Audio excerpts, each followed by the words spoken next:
کشتی کی طرح ہے، من رکب فیہا نجا، پس جو اس میں داخل ہو گیا وہ کامیاب ہو گیا، ومن تخلف عنہا غرق، جو اس سے باز رہا اور اس اہل بیت کی اس ناؤ کشتی میں وہ نہیں اترے، سوار نہیں ہوئے، تو میرے نبی اکرم صلی اللہ علیہ وسلم کے مبارک الفاظ ہے، وہ غرق ہو گیا، وہ گمراہ ہو گیا، وہ دین سے دور ہو گیا، وہ اللہ کی رضا رسول رحمت صلی اللہ علیہ وسلم کی اتباع سے دور ہو گیا۔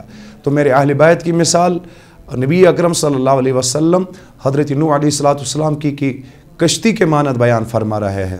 تو ناظرین، کسی اور حدیث مبارک میں میرے آقا صلی اللہ تعالی علیہ وسلم کے مبارک ارشاد ہیں، جو اہل بیت سے محبت رکھے، جو اہل بیت سے مودت رکھے، وہ مجھ سے محبت رکھتا ہے، اور جو مجھ سے محبت رکھتا ہے احب اللہ، وہ اللہ سے محبت رکھتا ہے۔ جو اہل بیت سے عداوت رکھے، بغض رکھے، وہ مجھ سے بغض رکھتا ہے، اور جو مجھ سے بغض رکھے وہ اللہ سے بغض رکھتا ہے۔ تو یہ بات کھل کے سامنے آ جاتی ہے، حسن سے محبت، حضور سے محبت، حسین سے محبت، حضور صلی اللہ علیہ وسلم سے محبت، فاطمہ سے محبت، وہی محبت حضور سے محبت، علی سے جو محبت کرے وہ حضور صلی اللہ علیہ وسلم سے محبت کر رہا ہے، اور جس نے حضور صلی اللہ علیہ وسلم سے محبت رکھا تو وہی اللہ سے محبت کرنے والا ہے۔ تو یہ بات روز روشن کی طرح آیا ہے، اہل بیت سے جڑنا میرے مصطفیٰ سے جڑنا ہے، اہل بیت سے دوری اختیار کرنا نبی اللہ صلی اللہ علیہ وسلم سے دوری اختیار کرنے کے برابر ہے، اور اللہ تبارک و تعالیٰ سے دوری اختیار کرنے کے برابر ہے۔ تو جسے تلاش ہو، جسے تمنا ہو کہ مجھے میرا مولا راضی ہو جائے، مجھے میرا مصطفیٰ راضی ہو جائے، تو میرے نبی نے فرمایا ہے، تو مثل اہل بیتی کا سفینۃ نوح، تو اسے چاہیے کہ اپنا تعلق اہل بیت سے مضبوط رکھے، تو اسے چاہے کہ اپنا تعلق اہل بیت اعظام سے نزدیک تر کرے، اسے چاہیے کہ اپنا تعلق اہل بیت رسول سے جوڑے۔ جو اہل بیت کا نہیں، جو اہل بیت کا نہیں وہ میرے نبی کا نہیں، اور جو میرے نبی کا نہیں وہ میرے مولا کا نہیں۔ دوسرے الفاظ ہے حدیث مبارک کے، میرے آقا صلی اللہ علیہ وسلم نے فرمایا، جو میرے اہل بیت سے جنگ کی حالت میں ہو وہ مجھ سے جنگ میں ہے، اور جو مجھ سے جنگ میں ہے اس سے اللہ تبارک و تعالی جنگ کے حال میں ہے، جنگ کی حالت میں ہے۔ تو اہل بیت سے بغض رکھنا براہ راست اللہ سے بغض رکھنے کے برابر ہے، اہل بیت سے محبت اور مودت رکھنا براہ راست اللہ تبارک و تعالی سے محبت رکھنے کے برابر ہے۔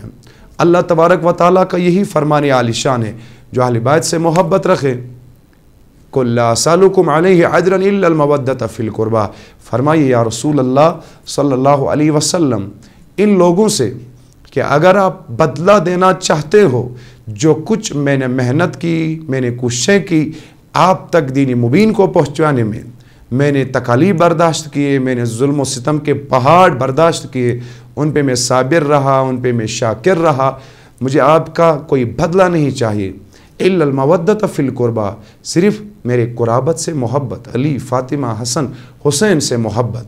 تو ناظرین، یہ سب سے بڑا بدلہ جو کار نبوت میرے آقا صلی اللہ علیہ وسلم کے مبارک شانوں پہ اللہ نے رکھ لیا، تو اس کا بدلہ تو قرآن فرما رہا ہے، اہل بیت سے محبت، علی سے محبت، فاطمہ سے محبت، حسن سے محبت، حسین سے محبت۔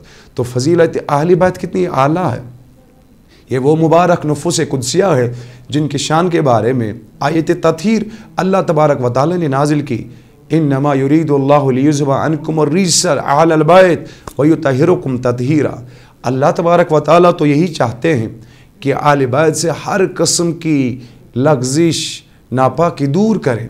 تو اہل بیت کو اللہ تبارک و تعالی نے تطہیر فرما کے انہیں نفوس قدسیہ کو اس مبارک مقام سے نوازا کہ ان کی صفائی، ان کی تطہیر کے متعلق تو اللہ تبارک و تعالی نے قرآن مجید میں آیت ہی نازل کی ہے۔ یہ اہل بیت کا مقام ہے، یہ اہل بیت کی شان ہے، یہ اہل بیت کا مقام رفعت ہے، مقام عظمت ہے، جو خود قرآن مجید میں اللہ تبارک و تعالی بیان فرما رہے ہیں، تو احادیثوں کے احادیث بھرے پڑے ہیں جن میں میرے آقا صلی اللہ تعالی علیہ وسلم نے اہل بیت کی عظمت بیان فرمائی ہے، تو اہل بیت کی شان بیان فرمائی ہے۔ تو آقا کریم صلی اللہ علیہ وسلم حجۃ الوداع سے واپس آ رہے ہیں، خم کے مقام پہ، غدیر خم کے مقام پہ میرے آقا صلی اللہ علیہ وسلم نے خطبہ بیان فرما دیا۔ تو بہت سارے پند و نصائح بیان کر کے میرے آقا صلی اللہ علیہ وسلم فرما رہے من کنت مولا فہذا علی مولا، ہر کوئی سن لے جس کا میں مولا ہوں وہ سنے، آج کے بعد اس کا مولا علی بھی ہے۔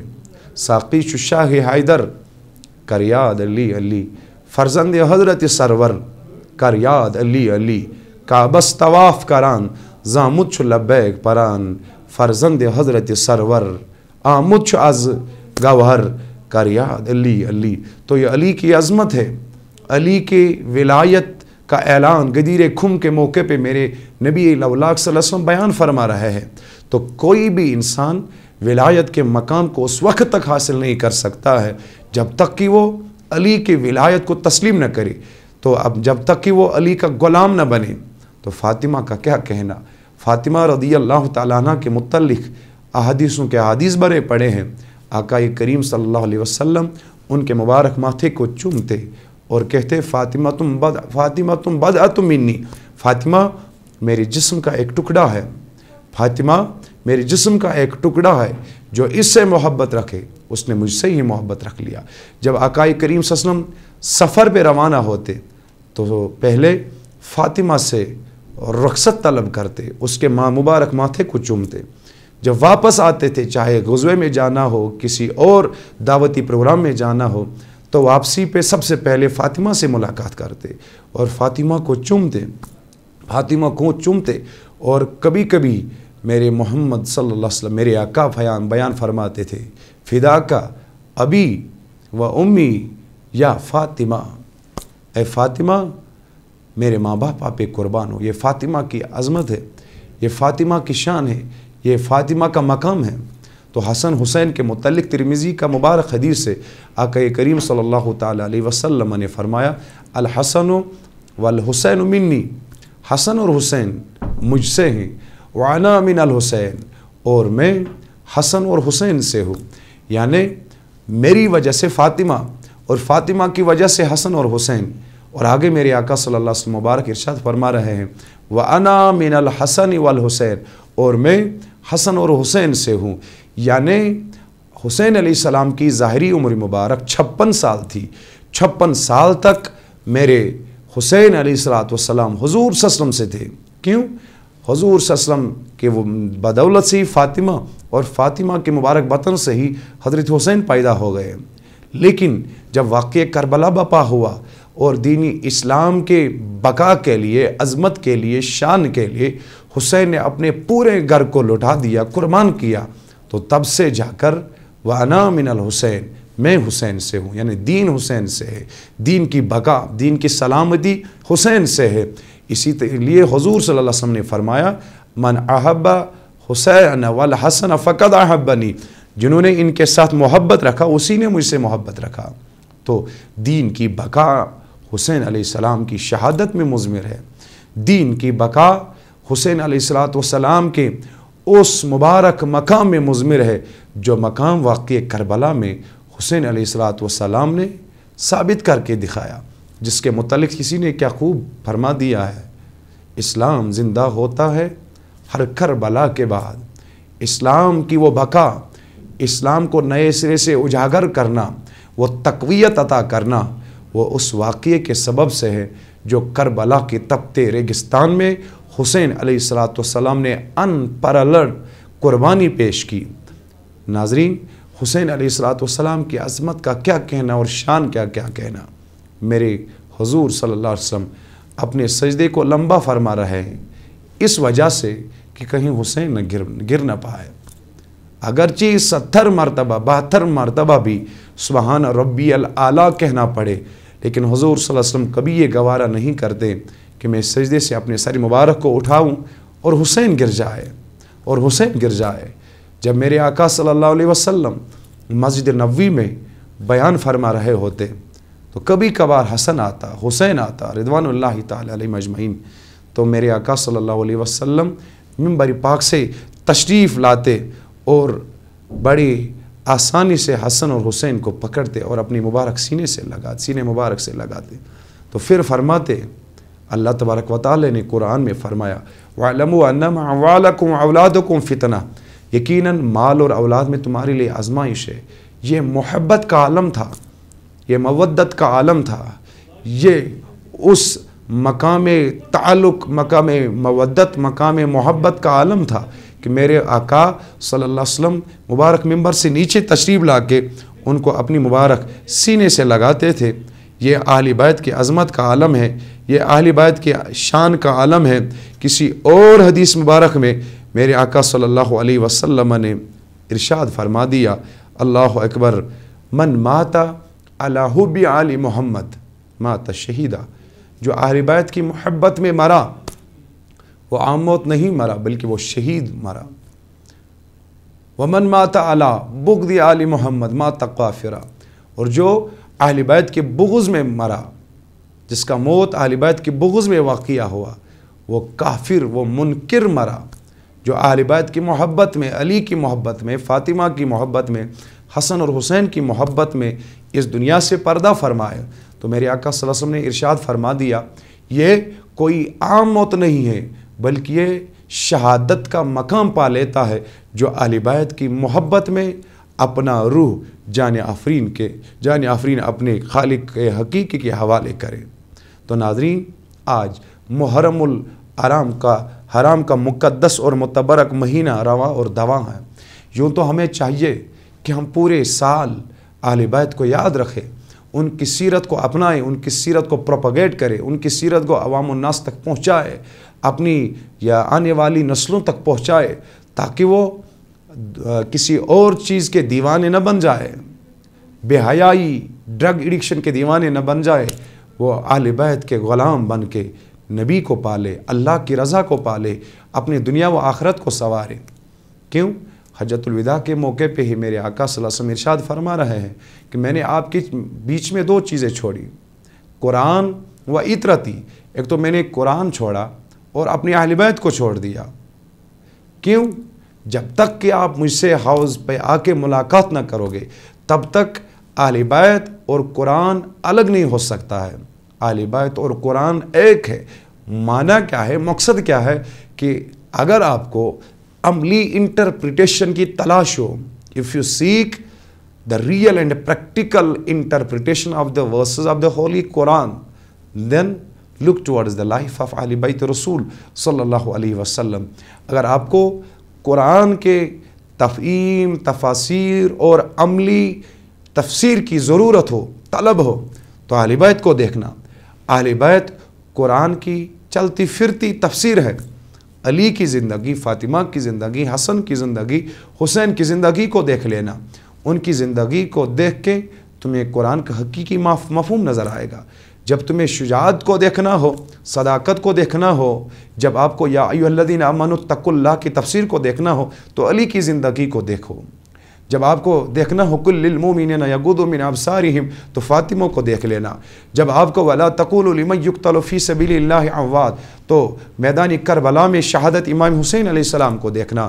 جب آپ کو دیکھنا ہو ان اللہ مع الصابرین تو کربلا میں امام حسین علیہ السلام کو دیکھنا، علی اکبر کو دیکھنا، حضرت سکینہ کو دیکھنا، علی اکبر کو دیکھنا. جب آپ کو قرآن مجید کے مبارک آیات کی عملی تفسیر کی طلب ہو تو اہل بیت رسول کو دیکھ لینا.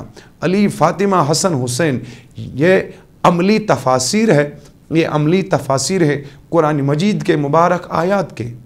اسی لیے آقا نے کہا جب تک آپ ان دو چیزوں کو تھامے رکھو گے آپ کبھی بھی گمراہ نہیں ہوں گے. قرآن سامیہ ہے اور اہل بیت رسول قرآن ناطق ہے، چلتے پھرتے قرآن ہے. اگر آپ کو دنیا میں قرآن کی عملی تفسیر کو دیکھنا ہو تو اہل بیت رسول کو دیکھ لینا. میرے آقا صلی اللہ علیہ وسلم نے مشکاۃ شریف میں ارشاد فرما دیا ادبوا اولادکم علی ثلاثۃ خصال، اپنے اولادوں کو 3 چیزوں کی تربیت دینا. آقا سب سے پہلے ہم انہیں کیا دیں تو فرمایا حب نبیکم، سب سے پہلے انہیں میرا محبت دینا. انہیں میرا محبت دینا، مغز قرآن، جان ایمان، روح دین، ہست حب رحمت للعالمین۔ محمد کی غلامی دین حق کی شرط اول ہے، ہو اسی میں اگر خامی تو سب کچھ نامکمل ہے۔ سب سے پہلے انہیں میری محبت کا عظیم تحفہ دینا، اس کے بعد وہ حب اہل بیتی، اہل بیت کا محبت انہیں دینا، انہیں سکھانا، انہیں انٹروڈکشن دینا، تعارف دینا، علی کا، فاطمہ کا، حسن کا، حسین کا، اہل بیت کا تعارف انہیں دینا۔ اہل بیت کے محبت کا جو عظیم تحفہ ہے، جو لا بدل، جس کا کوئی بدل نہیں ہے، جو انپرل تحفہ ہے، وہ انہیں دینا۔ اور تیسرا وقراءۃ القرآن، اور قرآن مجید کی تعلیم انہیں دینا۔ اگر اہل بیت کا محبت ان کے دلوں میں انکلکیٹ کرنے میں، وہ شوق، وہ جذبہ، وہ محبت ان کے دلوں میں پیدا کرنے میں آپ کامیاب ہو گئے، آپ نے اپنی آنے والی نسل کو راہ راستے پہ لایا، اور آپ کامیاب ہو گئے اپنی آنے والی نسل کو کامیاب کرنے میں۔ ناظرین، شان اہل بیت، عظمت اہل بیت قرآن گواہ ہے، احادیث مبارک گواہ ہے، ائمہ کرام نے اپنی مبارک زندگیوں میں عملی میدانوں میں کیسا محبت دکھایا، کیسا مودت دکھایا۔ لیکن ساتھ ہی ساتھ ہمیں چاہیے، یہ ہماری ایمان کا جزو لا ینفک ہے، کہ ہمارے دلوں میں بھی اہل بیت کی عظمت کا اعتراف ہو، ہم مانیں و تسلیم کریں دل و جان سے، قلوب و اذہان سے، کیونکہ یہی ایمان ہے۔ اور ساتھ ہی ساتھ ہم ان کی مبارک زندگیوں کو، ان کی سیرت کو اپنی زندگیوں میں آزمائیں، اپنائیں، اپنی زندگیوں میں، اپنی زندگیوں کا حصہ بنائیں۔